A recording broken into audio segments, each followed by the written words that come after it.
La corrupción es parte consustancial del sistema actual.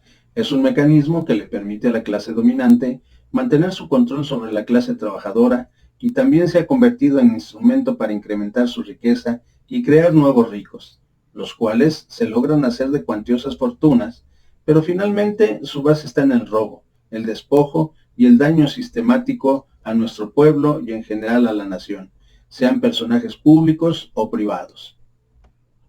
Existe entre nuestra gente la falsa idea que la corrupción tiene que ver solo con la parte económica, y es una verdad a medias, pues existen gran cantidad de formas entre las que tenemos las prácticas corruptas por favoritismo, que tiene que ver con la cadena de suministros, cadena de distribución, nepotismo, discriminación y prejuicio. Por autoridad, que tiene que ver con los privilegios, abusos, contratos, malversación y acoso. Por poder, que tiene que ver con el fraude, desfalco, malversación, influencia, acoso, omisión y protección. Por pago, que tiene que ver con el lavado de dinero, soborno, estafa, extorsión y propina. Por dinero, que tiene que ver con el soborno, propina, evasión, malversación, fraude, latrocinio, extorsión, chantaje y lavado de dinero. Por personas, que tiene que ver con el trabajo forzado, discriminación, acoso, abuso, nepotismo, amiguismo, ineptitud, conflictos de interés, plagio y fijación de precios. A la sociedad se le ha inyectado la idea que estas son parte de nuestra cultura, quienes la ven solamente como un problema moral que se padece de forma individual, que se deriva de la falta de educación en el seno de la familia y hasta quienes piensan que es producto de la pobreza y de falta de oportunidades en la vida, etc. Todas las ideas señaladas anteriormente no alcanzan a ver que la corrupción forma parte indisoluble de la ideología del régimen. Esto lo comentó Jorge Carrión en el libro La corrupción. Esto es de la clase dominante bajo el capitalismo. Más adelante, el mismo autor señala que la corrupción como ideología se filtra por todas las clases sociales, se hace evidente en el consenso que la acepta como normal y la contrapone a la honradez. Esta delata al tonto, a la rara avis. Su contrapartida exhibe al vivo, al inteligente, al hombre realista que opone al idiota idealista. No es fortuito que la llamada clase media acepte la corrupción como una norma de vida. Se habla en coloquios familiares o amistosos de la mala suerte del marido elevado a un puesto en que ya no tendrá más mordidas, en que habrá de resignarse a su solo sueldo, y los oyentes lo deplorarán sin aspavientos ni reparos moralizantes. La corrupción lleva implícito el abuso del poder encauzado hacia el beneficio privado.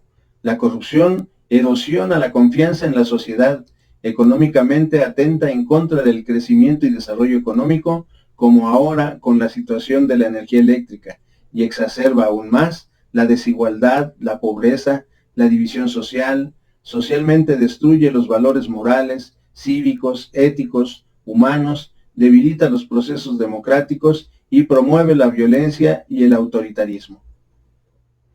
Lo anteriormente señalado lleva a los trabajadores y a los sectores más humildes de la población que sufren y aceptan las actividades corruptoras, porque en el régimen del monopolio antidemocrático ha pasado a ser una cuestión de supervivencia, ya que de no aceptar la corrupción se exponen a castigos, pierden el trabajo, su espacio en el tianguis, los lugares en las escuelas de los niños, les aplican las multas, les paran la obra, les retrasan los juicios, les sacan y condenan en su contra, les congelan trámites y en fin, los ponen en listas negras.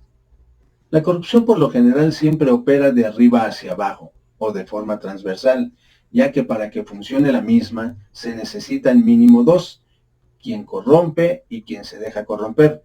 Por ello, quienes siempre la promueven son quienes tienen el poder económico y político, o quienes tienen una posición de dominio ante el que se deja corromper. En México, la clase dominante, con el paso del tiempo, aprendió a utilizar la corrupción como un arma infalible, que ha llevado a los trabajadores a una profunda enajenación, a una inmovilización que nos ha paralizado. Su aplicación la tenemos desde cosas sencillas, como hacernos creer que un solo líder nos dará lo que queremos, empleos, salarios, prestaciones, de tal forma que no nos movemos. De igual forma, también estamos presas del terror, para no hacer enojar al patrón, al líder sindical, al inspector del mercado, al policía que nos detuvo sin razón, más que la de sacarnos la muy famosa mordida. Si rompemos el círculo, empiezan los chantajes y finalmente cedemos, dándole continuidad a esta, en apariencia, inacabable corrupción. La corrupción, al ser parte del sistema capitalista, con el neoliberalismo se incrementó como nunca antes y se desdobló de múltiples formas, y en el caso de nuestro país, se convirtió en un factor profundizador del incremento de la riqueza para la oligarquía financiera globalizada, y por otro lado, de crecimiento sin freno alguno de la miseria y pobreza de nuestro pueblo.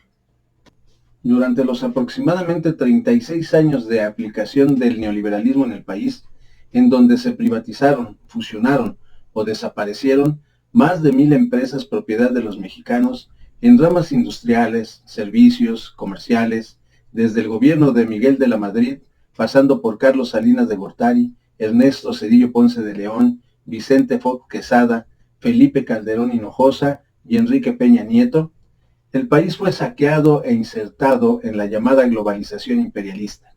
Todo bajo los falsos argumentos de ser más competitivos, insertarnos en el libre mercado, acabar con la intromisión del Estado en la economía, que alcanzaremos el desarrollo y por tanto el tan anhelado primer mundo, todo en beneficio del pueblo.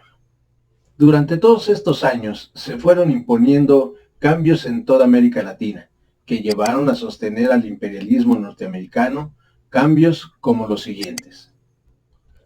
Destruir prácticamente lo que teníamos de industria nacional, centralmente pequeña y mediana industria, quedando sujetos a los monopolios transnacionales en las ramas estratégicas de la economía.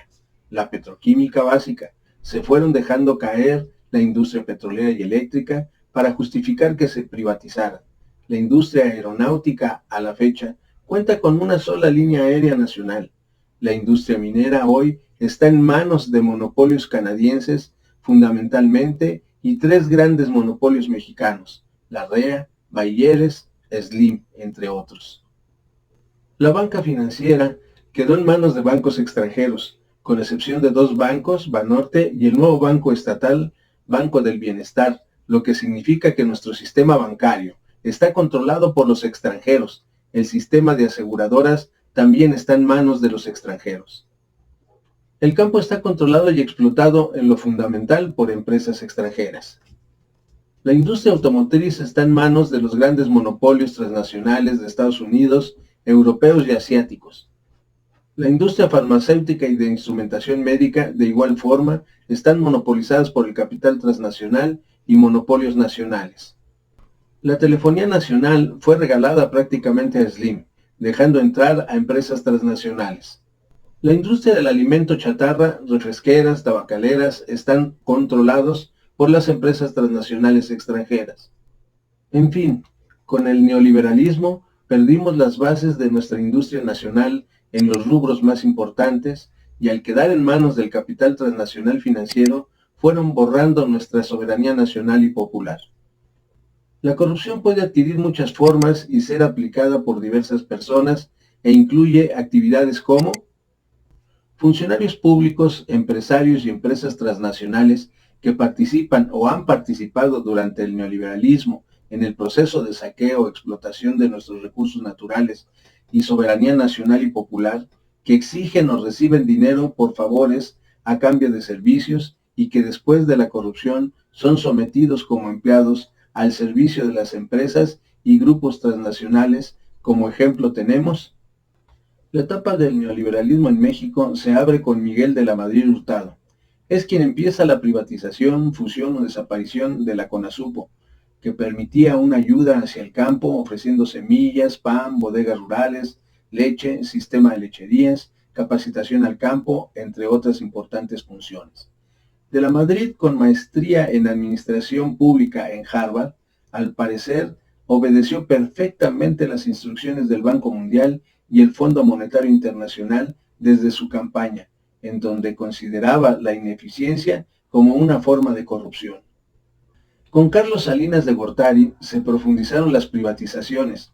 En este caso, como ejemplo tenemos Telmex, Imevisión, hoy Azteca 1, Bancomer, Serfín, Banamex, Altos Hornos de México, Fertimex, Dina.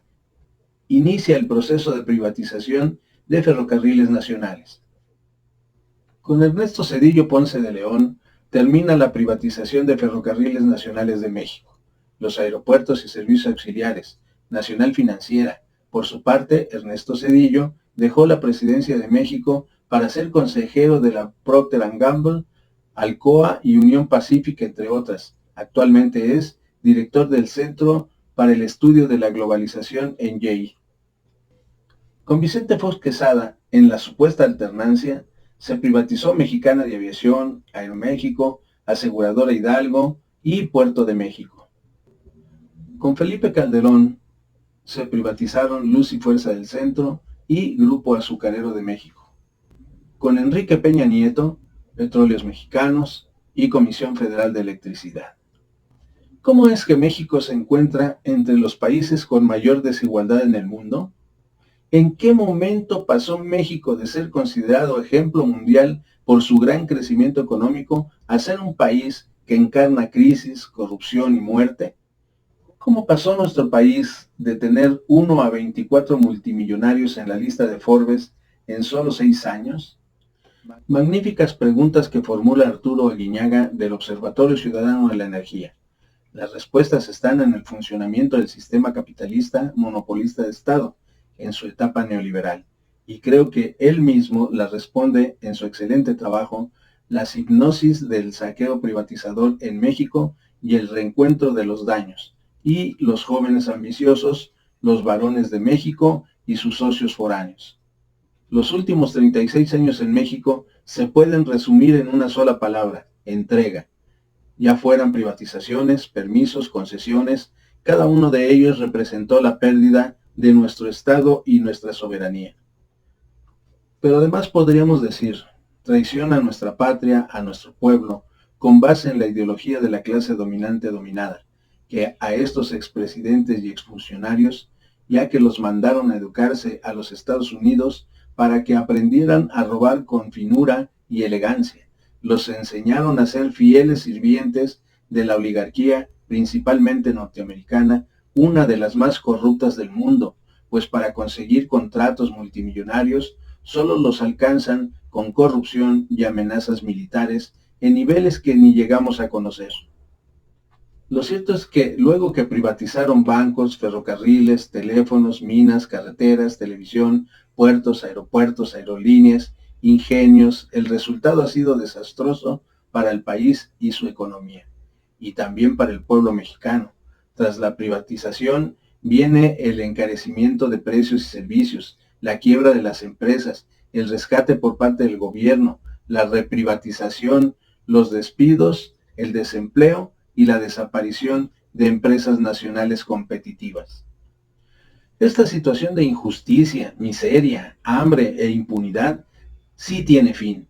Para ello debemos construir un enorme muro de humanidad, de honestidad, de conciencia política, de organización, solidaridad y comunidad entre los mexicanos y mexicanas, que rompa y borre para siempre este sistema capitalista, que acabe con la corrupción, el individualismo, el egoísmo, la avaricia, la codicia, la falta de valores humanos que los multimillonarios mexicanos nos han impuesto para dominarnos.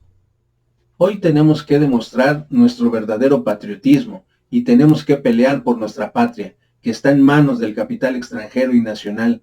Combatamos la corrupción y rescatemos nuestra industria eléctrica. Si les gustó este video, ayúdenos suscribiéndose a nuestro canal, denle clic en la campanita para recibir las notificaciones de nuestros nuevos videos y denle like, ayúdenos compartiendo este video para hacerlo viral. Agradecemos sus valiosos comentarios, gracias y hasta la próxima.